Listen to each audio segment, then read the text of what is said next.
Buenos días, vamos a comenzar con esta mesa especial, con la participación de la profesora Adriana Bolívar y la profesora Rita Jaimes Esteves. La profesora Adriana Bolívar, profesora titular de la Universidad Central de Venezuela, jubilada, doctora en Lingüística y Análisis del Discurso por la Universidad de Birmingham, y fundadora de la Asociación Latinoamericana de Estudios del Discurso. Sus libros recientes son Political Discourse as Dialogue, Lectura y Escritura para Aprender, Crecer y Transformar. Ha recibido varios reconocimientos, entre ellos el libro Haciendo Discurso, homenaje a Adriana Bolívar. Actualmente es docente y asesora en universidades de Colombia, Ecuador, México y conferencista invitada en América Latina y Europa. En cuanto a la profesora Rita Jaimes, doctora en Lingüística y Teoría de la Literatura, miembro correspondiente de la Academia Venezolana de la Lengua, fue docente de la UCAP entre los años 2015 y 2018 y de la UPL entre 1991 y 2018.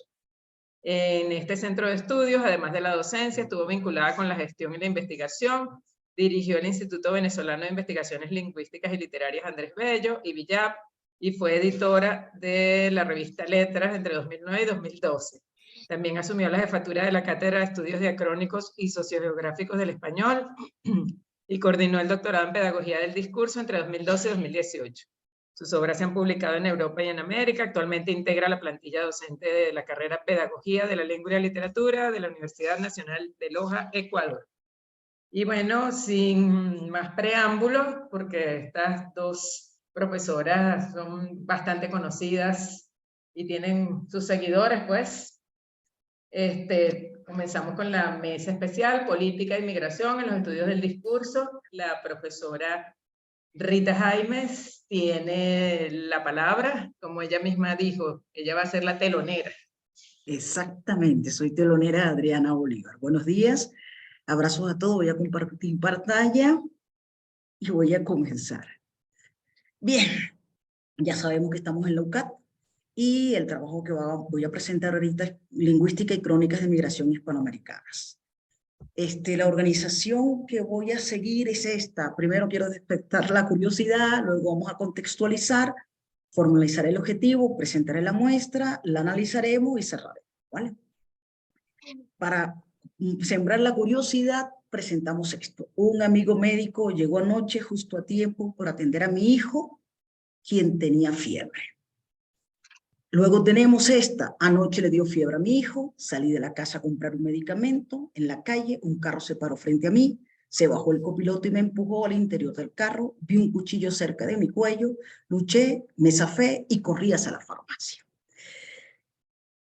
Y ahora tenemos no sabes lo que me pasó anoche, fue terrible, aún tiemblo.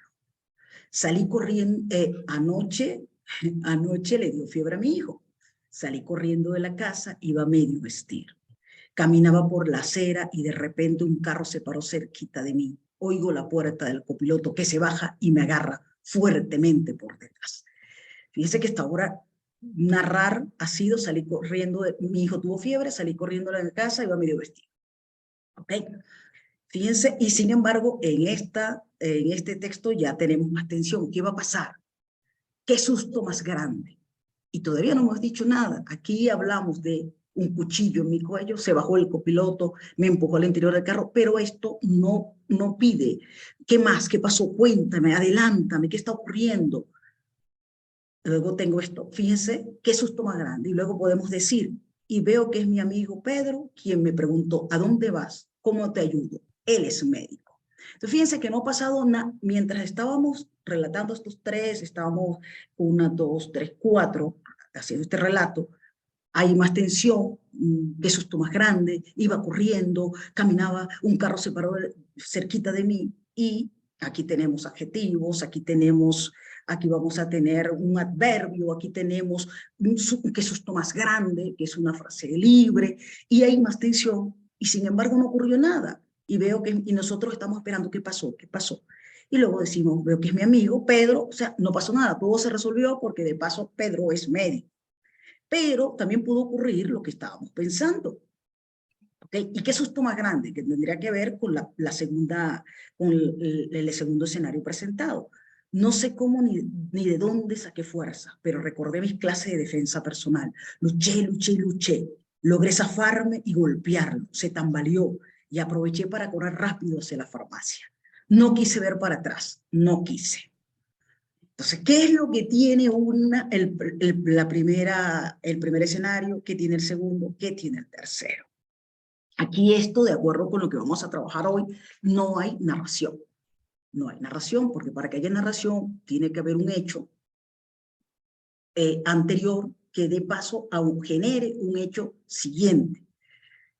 Debe haber lo que se llama una cultura narrativa, una coyuntura narrativa, cláusulas narrativas, y esto, desde la visión que vamos a trabajar hoy, esta primera no tiene, no tiene esa estructura. La segunda la tiene. Le dio fiera a mi hijo, son una tras otra, una cláusula tras otra, una cláusula narrativa tras otra. Pero salí de la casa, vi un cuchillo en mi cuello y no hay tensión, no hay emoción. ¿Qué está ocurriendo? Esta es una narración, digamos, sin evaluación. Y aquí tenemos una narración con evaluación. Estoy de acuerdo con lo que vamos a mirar hoy, que es la propuesta de Leibov, y que mucha gente conoce ya, ¿no? Entonces, ¿qué ocurre con esto? Fíjense que aquí tenemos repeticiones, y luché, y luché, y luché, repeticiones de verbo en este caso, preguntas, no sé ni cómo, de dónde saqué fuerzas, y estas frases como, no sabes lo que me pasó anoche, una frase ritual ya conocida, no sabes, y esto atrae la atención del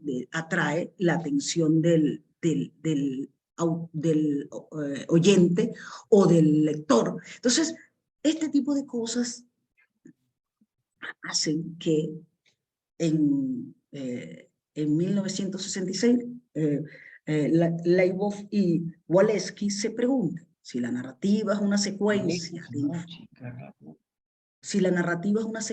de informes de acontecimientos, de informes porque es casi como lo mira, es una narrativa oral de experiencias personales y van a recordar lo que pasó.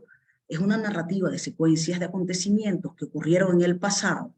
¿Por qué tenemos tantas oraciones con negativos, modales y futuros que refieren a hechos que no ocurrieron? ¿Okay? O a hechos futuros. Entonces dice que la evaluación intenta convencer al lector o al oyente, atrapar su atención, convencerlo de que algo extraordinario pasó, algo extraordinario, y que también permite ver al narrador o al autor de la narración. Pues permite qué quiere transmitir, qué quiere conseguir, cómo valora lo que está narrando. Esto se escapa de la tradición aristotélica, que es del cuarto año antes de Cristo, se escapa de la narratología literaria, la tradicional, que aparece en 1966, y que es muy conocida en América Latina con este texto que se publicó después en los 80, y yo me estoy parando en estos instantes narraciones orales de experiencias personales, que es la que se presentó en 1966 en este congreso, y que lo presentaron Leibov y Walewski. Esto que está aquí es la interrogante de lo que sigue, de lo que a partir de eso se ha hecho, no solamente repitiendo el modelo, este modelo, no solamente revisión a este modelo, no solo complementación a este modelo, no, incluso el mismo Leibov ha estado proponiendo cosas, adelantando, complementando ideas, tiene un libro de 2013 todavía en esto, sino también que esta es la parte donde también nos va a presentar Adriana Bolívar dentro de un rato. No es mentira lo que he dicho, yo soy su telonera y aquí le dejo su interrogante porque ella va a rellenar esos interrogantes. ¿Vale? El que esté interesado en ponerse al día en la narratología del siglo XXI, del siglo XX y XXI, hasta donde hemos llegado, puede revisar este libro, este trabajo de Iraida Sánchez, en un libro homenaje a Luis Barrera Linares, que se publicó en Venezuela, en Caracas, y Villat lo publicó en el 2012, y se encuentra en la web. Bien, ahora, ¿qué había hecho la lingüística antes de nuestra propuesta, antes de 1966? Bueno, como todos lo sabemos, estaba Saussure presentando sus visiones de la lingüística o haciendo de la lingüística una ciencia. Tenemos a también a Chomsky, que después complementa la mirada de la lingüística del siglo XX. Nosotros aquí conocemos más este libro y también hemos conocido este libro, ¿vale? Entonces, ¿qué ocurre? Aquí, por ejemplo, lo importante que quiero resaltar del curso de lingüística general, que es la lengua, es un sistema de signos, la lengua es homogénea y es social. La lengua es homogénea y es social. Y de Chomsky, no hay hablante, es el hablante oyente ideal, ¿vale? Entonces, arrebata la lengua a la sociedad y queda en estructura, por eso hemos llamado esto lingüística formal. ¿Por qué me interesaba? Porque decir eso, porque viene después nuestro conocido William Leiboff, quien nos rescata lo que se habla a través de las narraciones orales de experiencias personales, las trae otra vez a un hablante, al hablante más natural posible, de acuerdo con la metodología propuesta por él. Él está buscando explicar la variación y el cambio. Él está tratando de explicar la variación y el cambio. Para explicarla, yo siempre uso un cuadrito, una torta de varios pisos para explicar, dice, mire, porque él mira ciertamente la lengua en el humano un poquito más diversa, digamos que un poquito más diversa. Entonces dice, bueno, no es lo mismo como habla el de la clase baja, clase media baja, clase media alta, clase alta. No es lo mismo si eres femenino, si eres masculino. No es lo mismo si eres joven, si eres adulto. Entonces, o a joven, mediana edad, o adulto joven y adulto mayor. O sea, y por eso me interesa este cuadrito. Entonces, él lo regresa, quiere trabajar con el hablante real, y porque él necesita conseguir la lengua más espontánea, el lenguaje más vernáculo. Él piensa que con esto, si el que mientras esté, todos lo sabemos, mientras esté alguien entrevistando con un aparato, las personas les va a costar ese lenguaje natural para el poder saber qué es lo que está ocurriendo en realidad. Entonces a él se le ocurre una varita mágica, una pregunta mágica. Y dice, bueno, aquella pregunta de ¿ha estado usted en peligro de muerte? ¿Ha estado usted a punto de ser asesinado? ¿Ha estado usted diciendo hasta aquí llegué? Entonces, él dice que si nosotros agarramos y colocamos a una persona aquí, esta persona aquí con esta pregunta, aquí vamos a obtener ese lenguaje vernáculo y depende de lo que esta persona diga, esto puede subir o bajar. Aquí tenemos las variables sociales y aquí tenemos la variante lingüística o fonética, que es la que trabaja este autor. Esa pregunta mágica, cuando él hace esa pregunta mágica, él consigue unas narraciones orales de experiencias personales del pasado. Y entonces él es lo que él llama, por ejemplo, por eso que le dice informes. Yo lo que necesito saber qué ocurrió. La gente si se está pendiente, el entrevistado, pendiente del qué estoy diciendo, qué fue lo que ocurrió, qué fue lo que me pasó, se olvida, que es el que estoy diciendo, se olvida del cómo, y allí tendría la lengua más natural posible. Bien, esta estructura narrativa, pues que no es la estructura narrativa de la literatura tradicional. Aquí tenemos, por ejemplo, en su segunda versión, ya en solitario, presenta un resumen en 1972, una orientación, dice que esa estructura narrativa tiene la complicación, tiene la evaluación, que fue eso que vimos al principio, que es lo que hace lo emocionante al discurso, lo que mantiene la atención, lo que mantiene la atención del oyente o del lector, lo que inspira en la necesidad de seguir oyendo, cuéntame, dime más, ¿qué pasó? ¿Cómo terminó esto? Que sería el resultado, la solución, y una coda que sería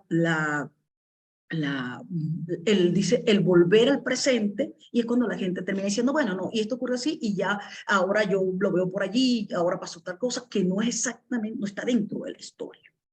Entonces, él de esta evaluación, que nos interesa, dice, bueno, mira, se consigue como lo vimos hace rato, hay intensificadores, no es lo mismo decir, mira, y había 1000 personas allí, que decir, y había personas, entonces, ese tipo de cosas. Hay comparadores, y en los comparadores no es que es dos situaciones, tal como no sé qué, no es nada de comparación, es, por ejemplo, son estos futuros, son situaciones que en verdad se dieron, comparadas con las que no se dieron, y la gente dice, se pudieron haber dado y pudieron haber complicado más la situación, porque de hecho son sobrevivientes de una situación de peligro de muerte. Hay correlaciones cuando hechos se están desarrollando simultáneamente, pero hay uno que arropa, que arrastra el otro. Hay las explicaciones y hay esta propuesta de aquí, la escala de la objetividad de evaluación, él la acaba de proponer para el 2013. De hecho, la coloca de este lado. La coloca de este lado, pero yo la estoy colocando ahorita porque tiene que ver con... ¿Ah? No vemos la ¿Qué? presentación. ¿Cómo? No. Tú dijiste voy a compartir pantalla, pero no vemos la presentación. Ay, yo le di compartir pantalla. ¿Y por qué no me has dicho antes? Porque no te quería interrumpir. No, tenía que interrumpirme. Bueno, ya le voy a decir. Ay. Bueno, ¿y ahora? Ahora sí. Bueno, pero no se preocupen que no voy a repetir, ya va. Tenía que haberme interrumpido. Bueno, ya está, no importa. Bueno, mira, esta soy yo, esta es la organización. Estas son las 3 narraciones de las que estábamos hablando.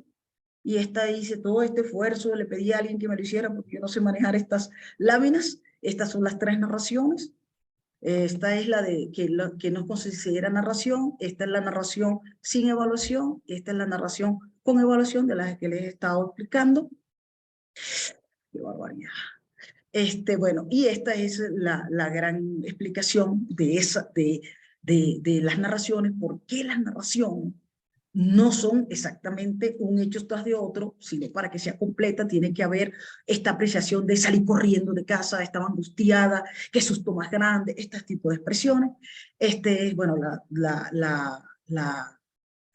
la poética de Aristóteles. Esto es el primer trabajo de estructuras narrativas presentado, organizado por Bartels en 1966. Esta es la edición que normalmente conocemos. Este es el trabajo de Bandí de 1966 con Waleski. Este es el libro que el que está interesado fundamentalmente y en llegar hasta aquí es el libro es el trabajo de Iraida Sánchez. Aquí está la interrogante que les decía que se las tengo para que lo que va a llenar Adriana dentro de un rato. Aquí está lo que le hablaba de la lingüística del siglo XX. Aquí estamos con la estructura y la variación del cambio lingüístico, el lenguaje vernáculo, la pregunta mágica, la estructura narrativa y los cuadros que siempre utilizo para explicar esa variación entre clase baja, clase media alta, clase media baja, media alta, el femenino y el masculino, las edades, el querer, la identidad, la etnicidad, querer pertenecer a una región, no querer pertenecer a una región, cómo le regresa la IVOF la lengua a los hablantes. Aquí está la estructura narrativa propuesta por la IVOF ya en 1972, la completa, y aquí está las evaluaciones, que es lo que hablaba, que es lo que mantiene la emoción, mantiene la atracción del oyente. Y aquí tenemos, esta es el último agregado que hace la EVOF en 2013, que lo coloca entre estas categorías, pero sin embargo las tengo colocadas aquí, pues tiene que ver con credibilidad. Cuánto se cree, cuánto no se cree de lo que se dice, ¿no? No es lo mismo decir, el médico dijo que por poco me fallezco, o por poco muero, a decir, y yo creía que me moría. Cosas como esta. Y esto, bueno, entonces llegamos aquí, lo demás era introductorio, llegamos aquí, que es el objetivo del trabajo, es analizar la estructura narrativa slaviana presente en crónicas contemporáneas hispanoamericanas referidas a la migración. Todas son autoras, todas son femeninas. Esta es la fecha de 2000, aquí están organizadas cronológicamente.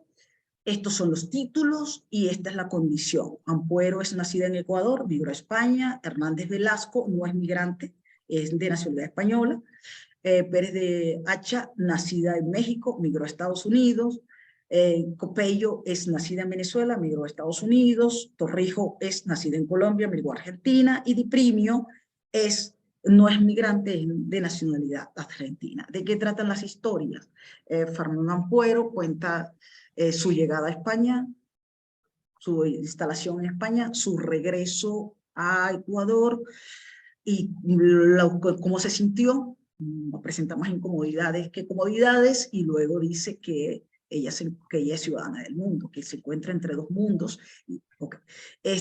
Irene Hernández Velasco ve la migración del Mediterráneo, muchos subsaharianos, africanos, qué ocurre y cómo son rescatados en un barco, y hay toda una política en estos instantes, un programa que rescata a ejecutados desde la Marina italiana, que rescata a estas personas que están en peligro en el mar.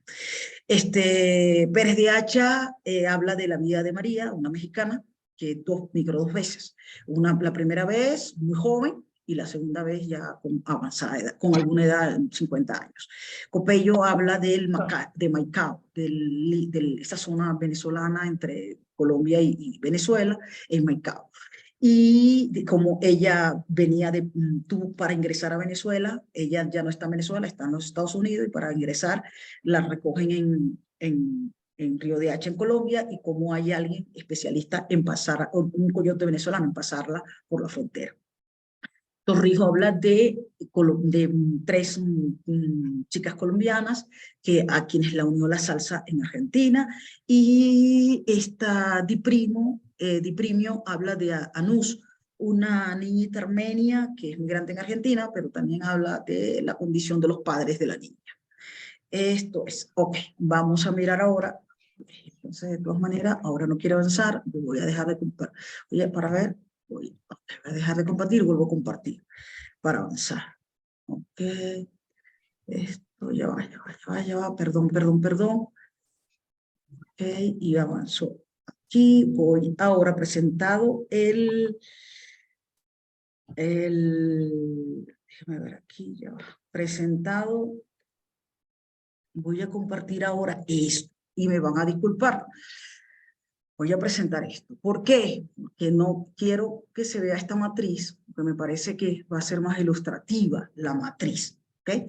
Coloqué aquí las categorías lavovianas, coloqué aquí las crónicas, y comencé a revisar. ¿Okay? Entonces, resumen, lo que se considera un resumen, no lo tiene la crónica de Ampuero, porque está dentro de un libro. Las demás son crónicas que aparecen en prensas, en revistas especializadas, en crónicas. Entonces pareciera que es como el encabezado de las noticias de prensa. Entonces, si funciona, algunas te contextualizan lo que hay allí.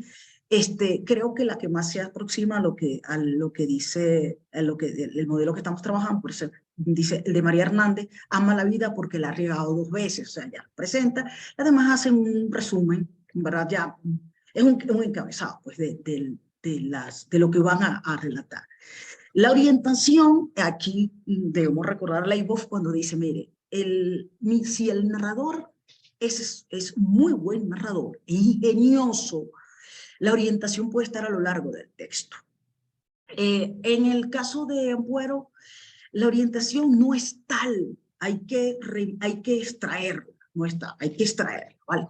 En el caso de, esta es la crónica de Hernández, que es la del Mediterráneo, en este caso, aquí comienzan a complicarse las cosas, porque la orientación pareciera ser un migrante, pero cuando vamos avanzando, que se puede mirar en la complicación, que no es tal, comienza a aparecer más personas, a referirse más circunstancias, y entonces aquí comienza a ser que, aquí es donde comienza a ponerse interesante el asunto, porque pareciera que es una orientación muy larga sobre el problema de migración y lo que está ocurriendo en el Mediterráneo.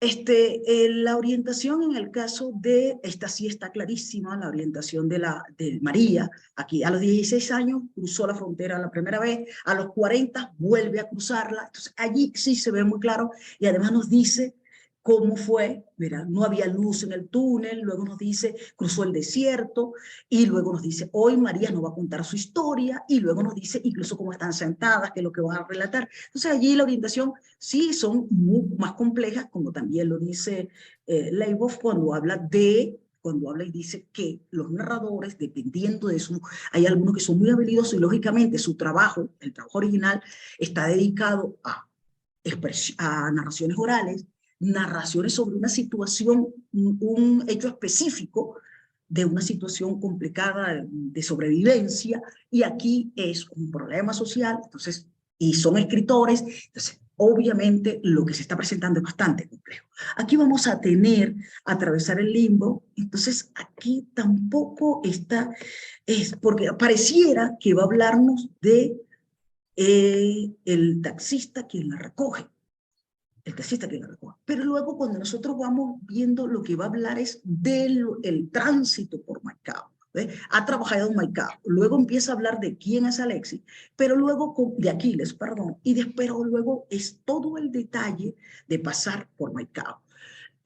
Sobre todo el detalle de corrupción de un lado y el otro de la frontera, y cómo él va pasando porque va entregando unos paquetes de diversos tamaños y de diversas formas que no se sabe qué es lo que entrega. Ok, y lo que se va mirando, apreciando a través de la carretera, se describe mucho el paisaje. Esta es sobre la situación de, aquí también la orientación se da bien, explica cómo estas tres chicas fueron a estudiar, cómo salieron de Colombia, en Colombia no se podía estudiar, e intentaron estudiar en Argentina. En ANUS, en esta también, presenta fíjense, aquí presenta ANUS, cómo es ANUS, pero en realidad cuando va a hablar, cuando nosotros vamos a ver la complicación, no es tanto de ANUS, aparece ANUS, ni es la relación de ella con ANUS, sino que es lo que ocurre con los padres de ANUS y su situación de migrante, y cómo los atrapa la pandemia, y cómo la mamá de ANUS está embarazada, y cómo no llegan los recursos, y qué intenta hacer ella para ayudarlo, y cómo se va acercando a la familia. Entonces, las complicaciones no es ese problema de sobrevivir a una situación. Aquí las complicaciones, aunque algunas parecen ser muy simples, esta puede ser de quién soy, un problema experiencial de Ampuero sobre soy ecuatoriana o soy española, cómo me siento, qué está ocurriendo, que no me gusta de aquí, que no me gusta de allá, y cuál fue ese proceso de ajuste. En este caso, por ejemplo, me preguntan cuál es la complicación. No, ya nada, ya todo está resuelto. La misma orientación cuando me dice rescaté a estas son las personas rescatadas, es lo que en realidad es de verdad complicación, y es la misma orientación, porque lo demás es recordar otras personas y otras situaciones que no estaban allí y que ya habían acontecido. Y entonces, aquí, por ejemplo, cuando hizo opiniones, y aquí tenemos, no es narración propiamente, se dice pronto, 774 migrantes. Entonces, aquí la complicación no es, solo llegan los más fuertes. La clase, entonces, es la opinión del escritor. Aquí, y no la opinión, sino la opinión o el cuento del escritor, la percepción que tiene. Entonces, ahí son evaluaciones de hechos, no son los hechos que hacen avanzar la crónica, o sea, la crónica como narrativa, aquí es donde se complica el asunto. Luego aquí tenemos, igual ocurre, María tuvo que tomar una ruta más difícil, ok, y ahí comienza después la explicación de María. Luego viene, ok, las dos situaciones, como no, María vio varios cuerpos en el desierto. Aquí, por ejemplo, aquí sí se da pequeñito lo que nos planteaba el modelo original, una pesadilla, una oscuridad, hay una pesadilla, una oscuridad, no había oxígeno, tuvo que pasar a gatas. ¿Qué llega de todo esto? Voy a pasar aquí ahora a, bueno, la evaluación, como la hemos visto, es lo que predomina en estos textos, es lógico, es esperado porque son narradores expertos. La narración que predomina también es esa interna, integrada, esa que se da mientras voy relatando el hecho, mientras voy opinando sobre los hechos, voy explicando lo difícil, lo complicado, lo angustioso de la situación. ¿Cómo no? Hay las interrogantes, hay las repeticiones, debemos ver por aquí, por ejemplo, pero fundamentalmente están las descripciones, las explicaciones con adjetivos, sustantivos que hablan de dificultad, Luego, pasando estas complicaciones, por ejemplo, la solución es otra cosa interesantísima que hay aquí, porque, por ejemplo, ¿qué hace Ampuero? Da la solución, cita a otra persona para decir, mira, además, creo, no voy a llegar hasta allá porque no me toca ahorita esto, porque es solamente explicar este modelo, pero bueno, podría decir que tiene toda una intención aquí cuando ella, o no opina ella, coloca a otro migrante uruguayo, quien dice, yo no pertenezco ya a mi país, no entiendo mi país. ¿Ok? Entonces ella lo que entienda como solución, porque lo coloca él, dice, ni ecuatoriana ni española, me ubico, estoy en el medio. Ok, chévere. Se encontró como alguien que está entre dos. Luego tenemos aquí, ¿cuál es la solución que podría presentar que se presenta en el trabajo de migración de Hernández, que es en el Mediterráneo, el rescate? Entonces dice, finalmente los llevan a centros de acogida. O sea, es como termina la ruta del rescatado, pero no es una solución, una resolución, porque no está dentro de la historia. Ella, aunque está en este presente, lo lleva en su presente histórico, ni siquiera sé si es presente histórico, no debe ser, porque lo que va a ocurrir después no es una narración aquí. Dice qué ocurre con ellos, qué van a hacer ellos, digamos que están en el presente, qué van a hacer ellos y lo que ocurre después. O sea, ellos pueden irse, quedan libres, ya están rescatados y 2/3 se van a otros países. Pero más nada, así, creo que es solución porque, bueno, ¿qué pasó? Aquí, esta es como acaba la historia de estos rescatados, de esto, pero el problema sigue. Luego tenemos, por ejemplo, aquí tenemos una de las primeras soluciones en el último viaje. El primero 2000, esta es la mexicana que migró 2 veces, entró 2 veces de manera ilegal a Estados Unidos. En 2001 llegó cansada. Pero tenemos sí una solución que abarca los dos viajes migratorios ilegales, digamos. Después de muchos trámites, desde julio, María es residente en Estados Unidos. En el caso de Maicao, el caso que nos tocamos cerca, fíjense que aquí, esto es lo último, esto no debería estar aquí, yo lo coloco aquí para poder explicar hoy. Esto es lo último que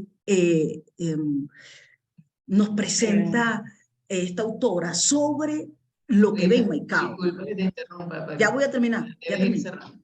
Sí, algunas bolsas son más grandes, otras más pequeñas, mientras de lo que va entregando la persona aquí. Y luego pega un salto, aquí queda un vacío, y esto es seguido, ¿vale? Esto sí está seguido en las crónicas, y luego dice, varios meses después, en esa visita mía a la frontera, estalló una violencia en la frontera. Entonces tú dices, bueno, ¿y entonces cuál fue la resolución? Puede que no haya aquí resolución, pero claro, no puede haber solución porque son problemas sociales de lo que estamos hablando, no es un problema de una persona y de su sobrevivencia.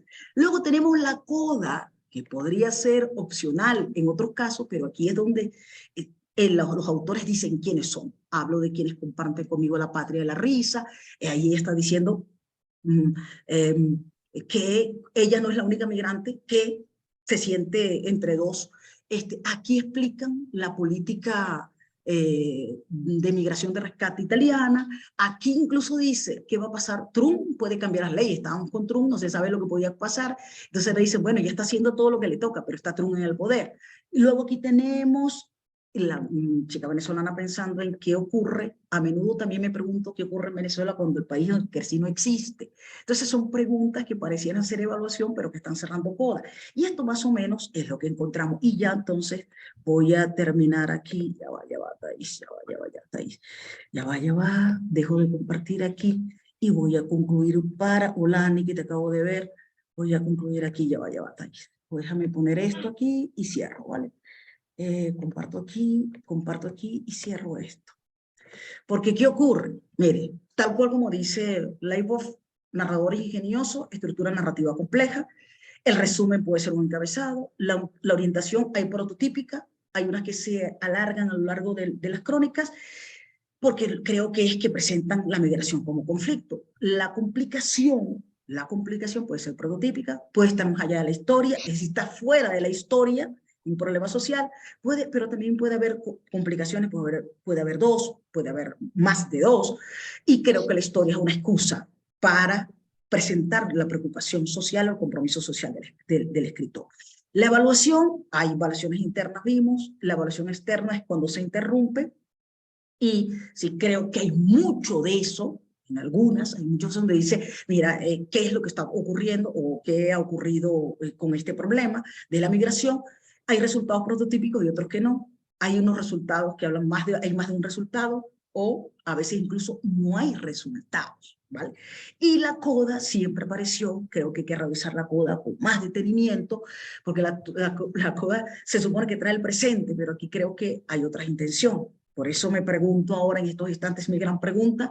Creo que desde el punto de vista narrativo hay que revisar la crónica con más detenimiento, porque hay crónicas que cuentan donde una situación, un hecho, es la que detona la crónica, pero que después lo que predomina probablemente sea textos expositivos sobre un problema, sobre hechos que ocurrieron. Entonces probablemente la crónica hay que revisarla como que alude a un hecho ocurrido, pero que después el narrador, con todo su ingenio y todo su potencial, puede hacer algunas cosas.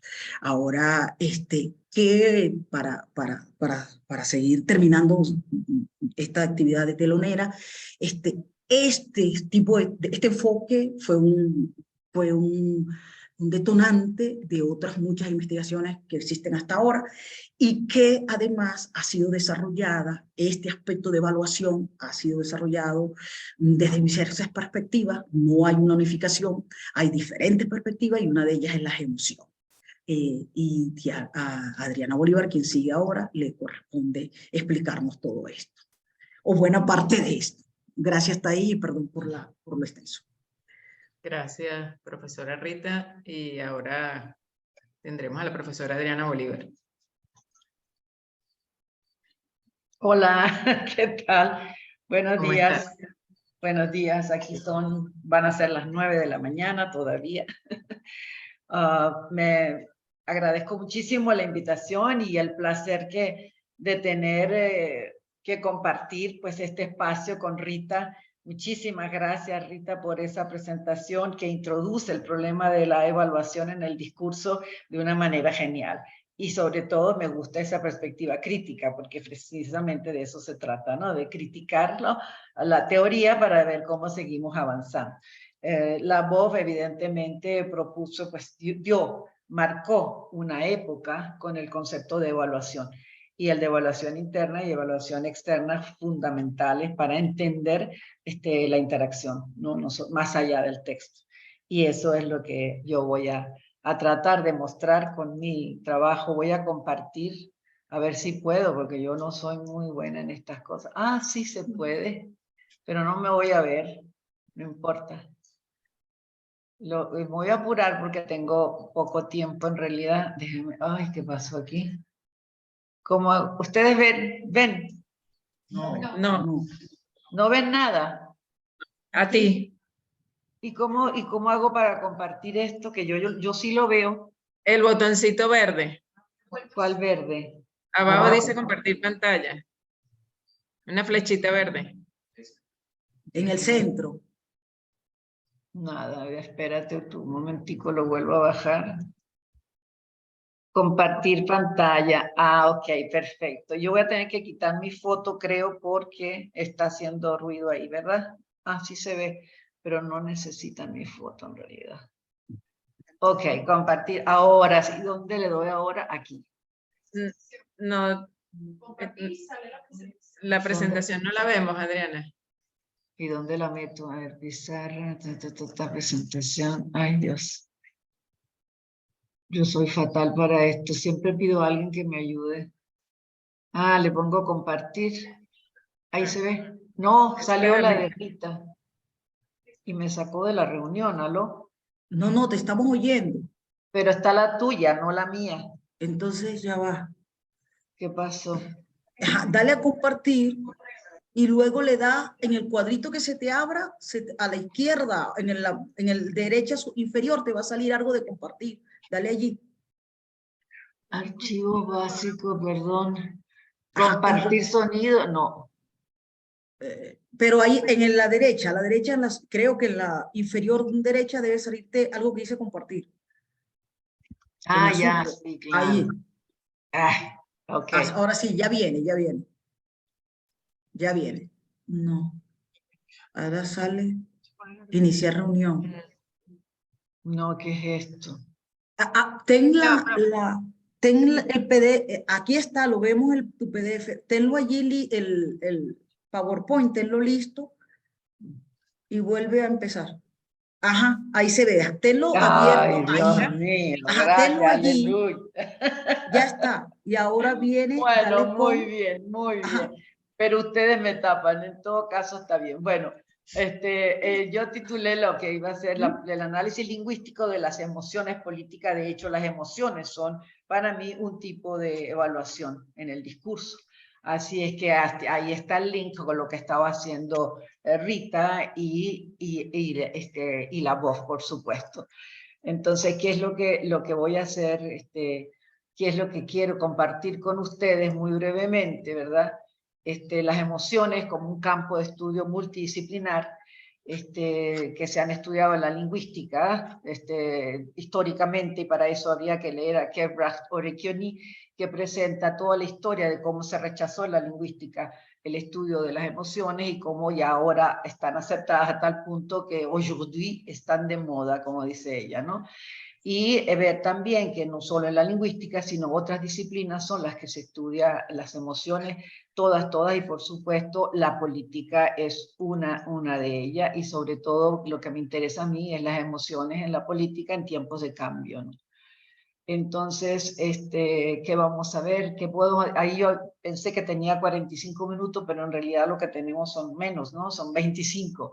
Entonces, ¿qué podemos hacer en tan poquito tiempo? Yo estoy anotando que empecé 10 para las 9, ¿ok? O sea que tengo que terminar 9:20, más o menos. Ok, entonces, primero vamos a ver las emociones en la lingüística. Hoy, los niveles de análisis y los métodos, cómo se analizan las emociones políticas. ¿Qué significa eso? Son todos trabajos míos que he estado haciendo últimamente, y las emociones en tiempos de crisis política. Eso es lo que quisiera que viéramos en estos breves momentos, ¿no? ¿Cuáles son mis supuestos? Los supuestos para estudiar las emociones en la política. Primero, que las emociones políticas se construyen socialmente, culturalmente. Segundo, que las emociones se expresan semióticamente, es decir, con todos tipos de lenguaje, diversos tipos de lenguaje, no solo con el lenguaje verbal. Otra cosa, que las emociones son tarea especial para lingüistas y analistas del discurso. Y las emociones políticas son parte del cambio social e interesan a todas las disciplinas. Yo estoy en una campaña de que hay que estudiar las emociones, sobre todo en este momento en que se habla de una política emocional, política afectiva. La política ha tomado otro rumbo en el mundo, justamente por el cambio que ha habido de ir a lo racional, de ir al debate, a lo deliberativo, a la parte expresiva en el discurso. Entonces es casi una obligación que estudiemos pues las emociones. Okay. Entonces, yo voy a ir rápido para que tengamos posibilidad de discutir. Los niveles de análisis lingüístico. Por favor, noten que mis acentos están todos en francés. Debe haber sido que, como estaba leyendo aquí el Bradford-Kenny, que es francesa, yo me quedé con los franceses. Pero no lo pude quitar. En todo caso, lo que interesa, cuáles son los niveles de análisis para que podamos recoger datos, ¿no? Por ejemplo, en el nivel morfológico se marca, pues eso lo sabemos entre lingüistas, cómo se marca en la morfología.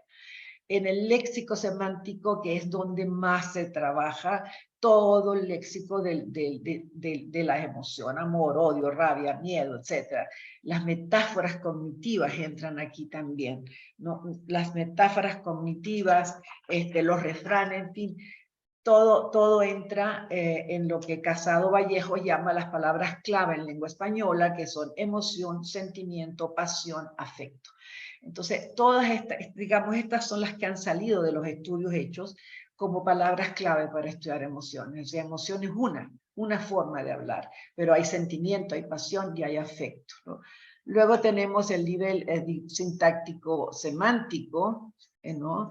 En el que el orden de las palabras tiene importancia, el énfasis, la tematización y también el silencio cuenta, ¿no? Pero sobre todo en cuanto a métodos hoy, lo que nos interesa es el uso de grandes corpus para estudiar el lenguaje de las emociones y estudiar las emociones. Bednarek, por ejemplo, es un caso típico de persona que ha trabajado con millones y millones de palabras para explicar cómo funcionan las emociones en inglés, ¿no? Pero tenemos otro, por ejemplo, Casado Vallejo, él da cuenta de los corpus que se están trabajando en español para trabajar emociones. Y es sumamente interesante porque uno puede ver, por ejemplo, busca la palabra emoción y todos los clusters que hay alrededor de esa, lo que hay alrededor de sentimiento, pasión, efecto. Entonces, uno puede ver cómo se colocan semánticamente y cómo, incluso pues, sintácticamente. Es decir, se puede hacer análisis lingüístico de las emociones de una manera científica, que es lo que nos interesa para poder hacer afirmaciones serias sobre el discurso político, por ejemplo, que es lo que me va a preocupar a mí, ¿no? Lo que me preocupa a mí. Entonces, vimos aquí, vamos a esto. Entonces, ahora pasamos a la afectividad. Voy muy rápido. Ok. Entonces, ¿cómo yo trabajo esto? Nos centramos en la afectividad. Yo para estudiar las emociones, fíjense que es un campo muy amplio, pero necesitamos categorías de análisis. Entonces, para mí, yo prefiero hablar para el análisis lingüístico de afectividad, que es diferente de afecto, como lo hicieron Martin, ¿no? Martin y Rose, que hablan de afecto. Afecto, cuando estudian sobre lo que se ha llamado teoría de la valoración, pero en realidad no es una teoría, sino una extensión del subsistema interpersonal de la cláusula, ¿no? Entonces, afecto para ellos es solamente plano semántico, discursivo. Para mí, la afectividad abarca todos los planos del discurso, todos los niveles de análisis. Entonces, es una noción mucho más amplia, ¿no? Que tome en cuenta, por supuesto, el diálogo político, que es lo que me gusta trabajar en el análisis interaccional del discurso, ¿no? Los participantes, hay que a la atención a las emociones de la gente en eventos y lo que significa la calidad del diálogo político, si es cooperativo o conflictivo. Entonces, estudiar el diálogo no es solamente buscar todas las señales lingüísticas, ¿no? Estudiar la afectividad en el diálogo, sino también ver si es cooperativo o conflictivo, porque eso es lo que nos interesa desde el punto de vista social, ¿no? Social. Ok. Entonces, ¿qué quiere decir para mí la afectividad? Entonces, eso está publicado en un artículo de 2016. Es un análisis inter y multidisciplinar, ¿no? Yo uso ciertas categorías de análisis para el análisis del discurso. En la evaluación, aquí está, es una de las centrales. Trabajo fundamentalmente con 4 categorías. El texto, por supuesto, porque es la unidad de análisis del discurso. El diálogo, porque se necesitan 2 para producir texto. La evaluación, porque lo que mueve el diálogo es la evaluación. Y todo eso lleva al cambio interno en el texto y también cambio político, ¿no? Y cambio social. Entonces, la afectividad viene siendo para mí una subcategoría de la evaluación. Para mí, la Bovivalevsky fue un artículo, uno de los primeros artículos que leí hace muchos años, y efectivamente es central esa distinción que ellos hacen, ¿no? Entre interna y externa. Bueno, la afectividad lo veo en la interacción como un bonding, como un lazo afectivo, affective bonding. Es más que ver cómo se manifiesta, sino cómo se da la vinculación. Esta vinculación afectiva la trabajó Nieto y Otero, que fue un estudiante nuestra del doctorado y ahora está publicando, está escribiendo, ¿no? Entonces, sobre la vinculación afectiva positiva, ella analizó, por ejemplo, muchos programas de Aló Presidente de manera rigurosa para estudiar actos pragmáticos, analizó más de 5.000 actos, ¿no? 5.000 actos, para ver cómo se da esa vinculación afectiva positiva con el emisor.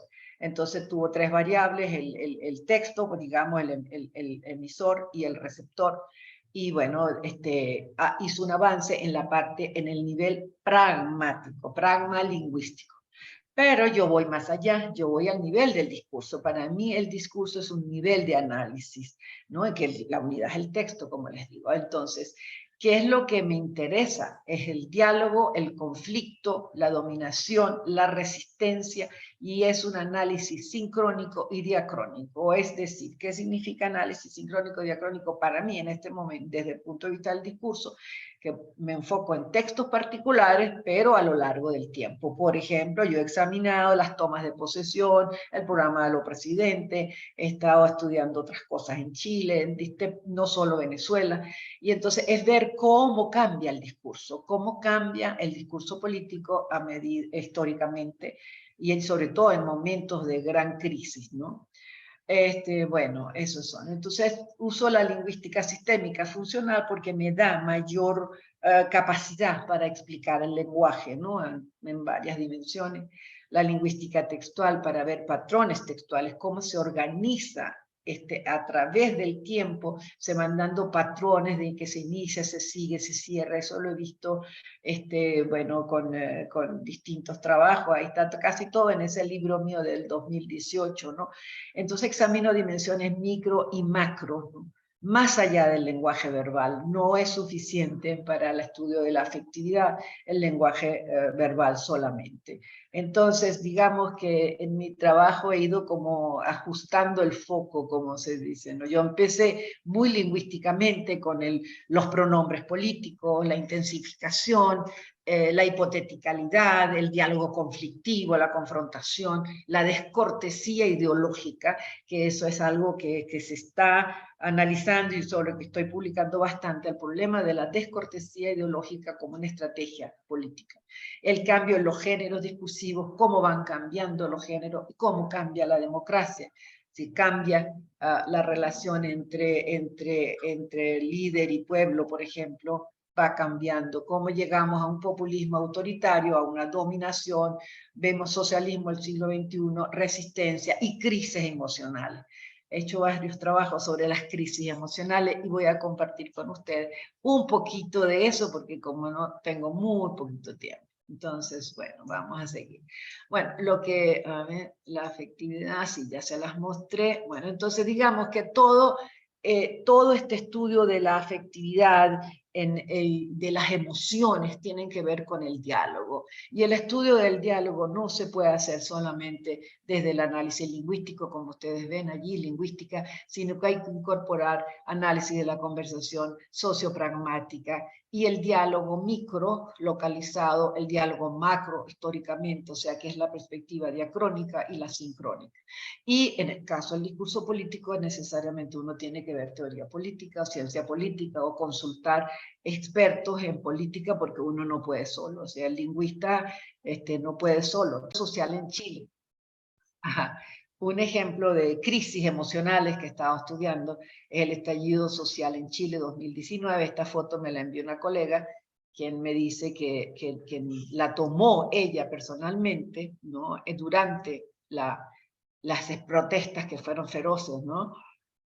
Fíjense, la gente escribió en las paredes, tengo miedo, tengo rabia, ¿no? Y hay un tachado. El miedo es una emoción básica para el ser humano, pero aquí el miedo, la rabia, supera al miedo. Entonces la rabia contra un sistema, la rabia contra lo que pasa en la sociedad, ¿no? Entonces la protesta. Entonces las crisis emocionales son algo que me ha interesado y sobre todo, pues, no solamente en Chile, sino también las he visto en Venezuela, ¿no? Entonces, esta crisis de Chile yo la llamé una crisis emocional localizada, ¿no? Porque fue breve, duró poco, pero he estudiado esta crisis emocional prolongada de Venezuela porque ha sido permanentemente a lo largo de los años un problema emocional muy serio. Fíjense cómo acá se usa el soporte de la pared, ¿no? Y se escribe en la pared, Entonces, o sea, entonces son textos distintos, no estamos hablando solo de textos escritos, no en libros, sino tenemos que hablar de los textos semióticos, digamos, ¿no? Que integran distintos recursos semióticos, ¿no? Una pared es el recurso, ¿no? Los colores, en fin, todo entra. Aquí tenemos un símbolo, es una metáfora corporal, una metáfora política, que es la de el Chávez corazón de mi patria, pero es el amor. Entonces el amor es otra gran emoción. Entonces tenemos miedo, tenemos rabia, tenemos amor, pero el amor con fines, digamos, con fines políticos, obviamente, ¿no? Son fines políticos porque en los digamos, sistemas populistas, se da esa relación fuerte, afectiva, entre el líder y pueblo, así, a través de los pronombres, digamos, los pronombres políticos. Tenemos al líder, que soy yo, nosotros, que es el pueblo, y es un nosotros inclusivo, pero hay un ellos, que son los otros del pueblo, que no son parte de mi pueblo. Entonces, todo ese análisis de los pronombres, yo lo hice en 2013 de forma diacrónica, empezando con los adecos y copellanos, y seguí hasta terminar, creo que fue con el más jovencito de los últimos que se lanzaron como presidente. Ok, pero una forma es una cosa en el discurso político es fundamental la dominación, pero también la resistencia. Entonces las emociones en la resistencia son sumamente interesantes porque es la respuesta, ¿no? Que puede ser emotiva también, pero no necesariamente, ¿no? Entonces aquí tenemos, las caricaturas son una maravilla para expresar, para explicar todas estas nociones. Fíjense cómo se trabaja al revés, revolución, de amor, no es como una pregunta, ¿no? Entonces en la crítica entran todas las figuras retóricas que ya conocemos, ¿no? Etc. Y luego, cómo se trata el problema para resistir. Fíjense que el pueblo está sometido allí abajo, ¿no? Sometido, hambriento, flaco. ¿Quién lo somete? Una rata. Entonces pasamos a lo animal. Es decir, cómo pasamos de lo personal a lo animal, la animalidad, ¿no? Y luego la dádiva típica del populismo, que es regalar. El líder regala en los populismos, y estoy hablando de todos los populismos, unos son más exacerbados que otros, el líder es dueño del país, es dueño de los recursos y los regala. Entonces el pueblo debe estar agradecido, y es el agradecimiento el que lo mantiene, mantiene pues ese gobierno. Y luego, fíjense, agradece, es decir, está ya explícito que el pueblo debe ser agradecido, ¿no? Entonces todas estas cuestiones, pues sí, son sumamente interesantes para poder trabajar las emociones, ¿no? Y además, fíjense, ahí todos los colores son rojos. Esto fue cuando el presidente repartió perniles en una Navidad, ¿no? A propósito de eso. Entonces, las emociones se pueden estudiar. A la izquierda tengo un caso en la psicología política, históricamente también. Por ejemplo, Maritza Montero estudió en el 99 lo que hubo asombro y expectativa ante el cambio, después hubo una respuesta moderada, después hubo una respuesta explícita, se desata el odio, y después a partir del 2002 intensificación de acciones. En el cambio político, ¿qué es lo que yo he visto? Primero, una desinstitucionalización gradual, un discurso confrontacional, polarización, dominación, y entra aquí las emociones, el control por miedo, ¿no? El control por hambre, el control por cansancio emocional, como dice Yorelis Acosta, que ella es psicóloga social. Déjame ir rápido, ya voy a terminar porque voy muy rápido. Ok. Esto es de Venezuela, para explicar que cuando estudiamos las emociones políticas, estudiamos también procesos de alineación y afiliación. ¿Cuál es la diferencia, ¿no? Afiliación es de grupo. Aquí vemos un grupo afiliado completamente pues, con el gobierno. Esto fue todo en relación con cuando Maduro hablaba del pajarito, ¿no? Y entonces hubo muchísimas, toda clase de textos en relación con el pajarito. Y aquí pues está la alineación política, la afiliación de grupo, digamos nosotros, todos los rojos rojitos, y la alineación con el contexto, es decir, el rechazo a los Estados Unidos, al rechazo pues al capitalismo, a Trump, etcétera. Entonces, todo eso se va dando. Bueno, acá el humor político no lo podemos dejar de lado, también todo esto pasó con el pajarito, entonces comparan los pajaritos, ¿no? Para todos los sistemas políticos distintos, o a los líderes, el de Maduro, el de Trump, que es el águila, ¿no? Miren las expresiones, esto es un gusto estudiarlo, y de Sánchez, que se le llamó gallina en ese momento porque cometió la pata. Imagínense cómo se siente ahora después de las elecciones en España. Bueno, en todo caso, ¿qué pasa? Que las emociones son fundamentales para el cambio, para resistir al status quo. El status quo que puedes, no solo resistirlo, el status quo significa que uno tiene la posibilidad de mantenerlo, de cambiarlo, ¿verdad? O de proponer cambios, ¿no? Y a veces también de destruir el status quo. Nosotros conocemos bastante de esto, tenemos experiencia de lo que significa destruir un status quo. Esto es en Chile, al revés, no más neoliberales, fuera Piñera, refundar Chile.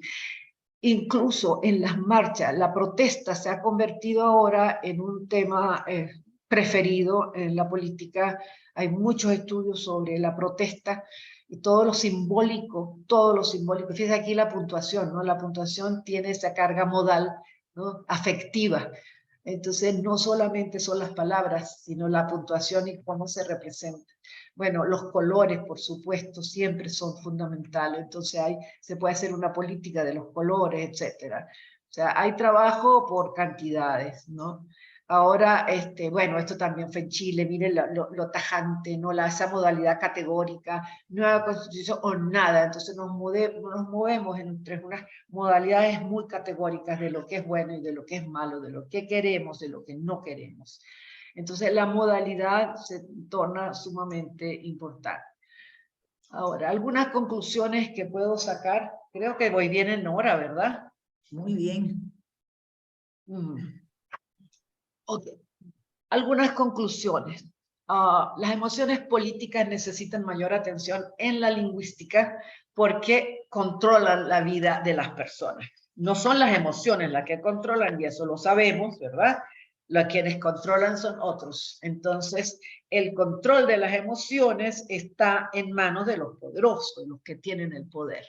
Y entonces la resistencia está en manos de los que no tienen el poder.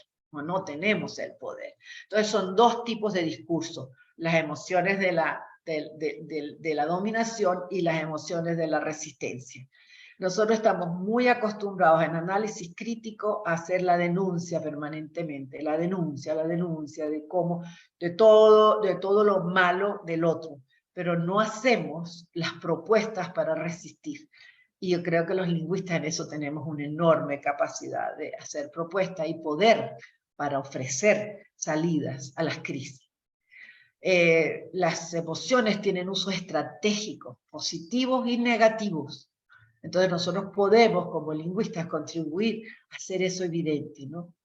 Ahora, es cierto que se pueden analizar lingüísticamente las emociones, pero para fortalecer el diálogo democrático es necesario interpretar otros lenguajes paralelamente. No podemos solo con el lenguaje verbal. Que entonces tenemos tareas pendientes muy serias.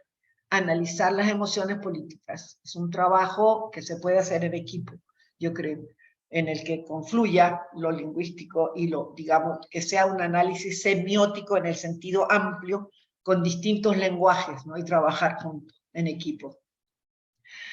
Trabajarlas lingüísticamente en momentos de cambio social y recoger la evidencia. O sea, recoger la evidencia. En el caso de Chile, yo trabajé, por ejemplo, este estallido y me enfoqué, incluso vi las metáforas visuales, porque las metáforas a veces, o sea, los textos a veces no tienen palabras, pero entonces pueden ser metáforas visuales. Y entonces uno puede ver la gran cantidad de recursos que se emplean, ¿no? Cuando justamente en las crisis, en los momentos más serios. Bueno, explicar cómo funciona la interacción para investigar cómo incide en la dominación y la resistencia. Yo sí insisto en que hay que ver la resistencia política, ¿no? Las emociones en ambos casos. Y no olvidar nunca que se trata del diálogo político y que este requiere un abordaje multidisciplinar en el que el lingüista tiene la clave porque da la evidencia. Nosotros somos los que presentamos la evidencia. Así, he trabajado en equipos multidisciplinarios hace años en Venezuela, en el que estábamos psicólogos, fue en la UCAP justamente un proyecto que hubo allí, que había comunicadores sociales, había economistas, había psicólogos, y yo era la lingüista, y cada uno de nosotros aportaba, y de eso salió un trabajo mío justamente que está por ahí publicado, que se llama El cambio de la revolución, no me acuerdo ya, la construcción discursiva de la revolución bolivariana, algo así, ¿no?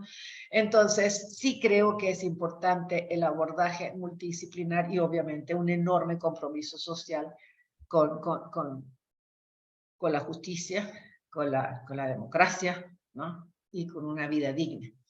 Entonces, sí creo que los lingüistas somos la clave. Somos la clave. Entonces, esas son las tareas pendientes. Aquí tengo las referencias para que puedan servir, ¿no? Sobre todo lo importante de la batalla de las ideas y las emociones en América Latina, este trabajo de Bartra, porque es una batalla emocional, no es una batalla. El insulto como estrategia en el discurso político y cómo rebatir ese insulto, no caer en el insulto, sino buscar estrategias para contrarrestar los insultos. Los pronombres personales, cómo nos representamos nosotros, ¿no? A nosotros mismos y a los otros. Bueno, este es el libro de que Political Discourses Dialogue, ese libro empezó con los ADECO y, como le digo, y terminó. Lo interesante fue ver los cambios en los géneros, los cambios en el diálogo, que pasó de ser medianamente cooperativo a conflictivo, bastante conflictivo, ¿no? Luego el populismo autoritario, cómo se construye ese populismo autoritario, el populismo en los extremos, que no es solamente típico pues de nuestra región, sino también en Europa, este libro también, y entonces uno cuando ve otras regiones del mundo que están en la misma situación de una, y a veces peor, uno se suaviza, ¿no? Y dice, bueno, sí, hay que seguir buscando. Bueno, un tema que hay que trabajar, que estoy trabajando y va a salir publicado, es la normalización de la descortesía en el discurso político. El concepto de normalización significa que las cosas se van haciendo tan naturales que las aceptamos. Entonces nosotros, en Venezuela en particular, pero también Ruth Wodak, por ejemplo, habla de la normalización de la descortesía en Europa, por ejemplo, con Berlusconi, o la normalización también de la descortesía de Donald Trump. De hecho, ese artículo, ese es un capítulo del libro, compara a Chávez, a Trump y a el de Podemos, Iglesias. Hago eso porque justamente lo que interesa, ir más allá, es estudiar las culturas políticas, ¿no? Y para eso, bueno, con Llama Saiz, que es de España, escribimos algo sobre lo que significa la política en los estudios del discurso. Pero hay que ir a la lengua española con Casado Velarde, ¿no? Y las emociones, ver cómo efectivamente se manifiestan las emociones lingüísticamente. Bueno, y Kerouac Orekioni, con la que empecé, en realidad solo llega hasta el año 2000, pero presenta una excelente manera de entender cómo las emociones en la lingüística fueron cambiando de una visión de rechazo de Saussure, por ejemplo, y Bali, a una situación actual de como inclinación a estudiar las emociones, porque marcan toda la comunicación, en todas las etapas de la vida y en todas las culturas, ¿no? Entonces, este trabajo de Kerouac es interesante, les emocionan la interacción. Y también, por ejemplo, Gutiérrez Vidrio en México ha estudiado emoción y discurso. Entonces, las emociones en el discurso, esto está en español, en este handbook, y es bien interesante. Pero también hay que ir con Gutiérrez Rubí a ver cómo se gestionan en la política. Ya entramos en la política, las emociones políticas, que siempre, por supuesto, está el lenguaje. Y hay que enterarse de Nussbaum, que fue una de las que empezó con las political emotions, ¿no? Why love matters, ¿por qué importa el amor? En las emociones políticas, en la justicia, fíjense, en las leyes. que tampoco las leyes están exentas de evaluación. Entonces, bueno, Plantán y Gutiérrez, por ejemplo, nos muestran en México, este es un caso de la construcción del miedo, la importancia del miedo en campañas electorales. Y bueno, Wodak, Culpeper y Semino, que publicaron en 2020 este artículo, Shameless Normalization of Impoliteness, que lo traducen como la cínica normalización de la descortesía. A lo que yo respondí, bueno, nosotros teníamos eso en América Latina mucho antes. Así es que, bueno, Ruth Wodak, a quien yo he conocido, pues ya sabe que no es la descortesía ideológica, una cuestión solamente de Europa, sino que también, digamos, también y antes quizás se detectó en América Latina. Pues nosotros estamos trabajando ese tipo de cosas desde hace mucho tiempo. Así que, ¿qué les quiero decir para cerrar? Que me da mucho gusto cuando hay reuniones de lingüistas, me encanta, porque la lingüística es fascinante y es un campo que tiene este compromiso de contribuir. Yo celebro que a mí en la UCAP, hace tantos años atrás, me haya invitado a formar parte de ese grupo, ¿no? Y llevó, pues fíjense, me ha llevado a trabajar con colegas de otras disciplinas, profundizando siempre el lenguaje y la teoría lingüística y la teoría del discurso. Así que bueno, espero que ya me pasé, creo que ya me pasé y se acabó entonces. No hay más. Muchísimas gracias por su atención. Gracias. Ya hay tiempo Gracias, para profesora Adriana Bolívar. Gracias, profesora Rita Jaimes. Yo no sé si alguien quiere hacer una pregunta rapidita. ¿Cómo salgo de aquí Porque ahora? estamos súper pasados y viene otra mesa para acá. De todas maneras, bueno, son temas interesantes que quienes deseen consultar o profundizar pueden contactar a las profesoras. Muchas gracias de verdad. Y nada, por aquí veo una persona que se quedó así como que, bueno, con ganas de preguntar, pero ya estamos montando la otra mesa, de verdad. Pero es que los de anteriores se pasaron, ¿eh? Sí. Empezamos Johanna tarde. se pasó, los anteriores se pasaron, dice la profesora. Empezaron, sí. Bueno, muchas gracias. Entonces, saludo a todos. ¿Terminamos? Ahí una pregunta, Adriana, una. Ah, perdón. Adriana, a nosotros nos faltó rabia y los otros supieron usar la rabia. Sí. ¿Será?